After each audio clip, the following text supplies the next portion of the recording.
திண்டுக்கல் ஆத்தூர் அருகே திடீரென்று பலத்த காற்றுடன் மழை பெய்ததால் மின் கம்பங்கள் உடைந்து விழுந்ததால் வீடுகள் சேதமடைந்தன.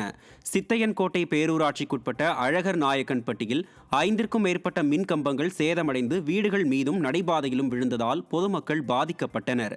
நிர்வாக திறனற்ற விடியா ஸ்டாலின் ஆட்சியில் பராமரிப்பு பணிகளில் மின்துறை அதிகாரிகள் அலட்சியம் காட்டி வருவதால் மின் கம்பங்கள் சேதமடைந்து சிறிய காற்றுக்கே சரிந்து விழுவதாக மக்கள் குற்றம் சாட்டினர். கள்ளக்குறிச்சி மாவட்டம் சங்கராபுரம் அருகே கழிவுநீர் கால்வாய் அமைத்து தரக்கோரி பொதுமக்கள் தர்ணா போராட்டத்தில் ஈடுபட்டனர்.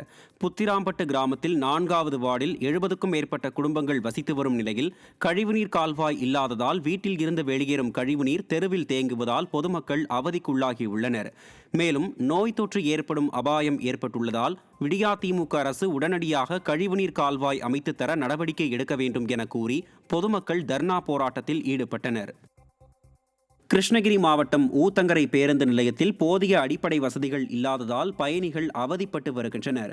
பேருந்திற்காக காத்திருக்கும் பயணிகளுக்கு போதிய அளவில் இருக்கைகள் அமைக்காததால் முதியவர்கள் முதல் குழந்தைகள் வரை அனைவருமே தரையில் அமர வேண்டிய அவலம் நீடிக்கிறது.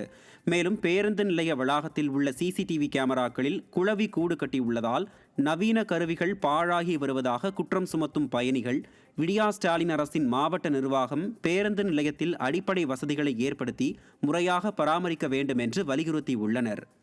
வில்லேஜ்லேருந்து வரவங்க ஹாஸ்பிட்டல் ஸ்கூலு அதை போகிறதுக்கு இந்த பஸ் ஸ்டாண்ட் வந்து தான் போகிறாங்க.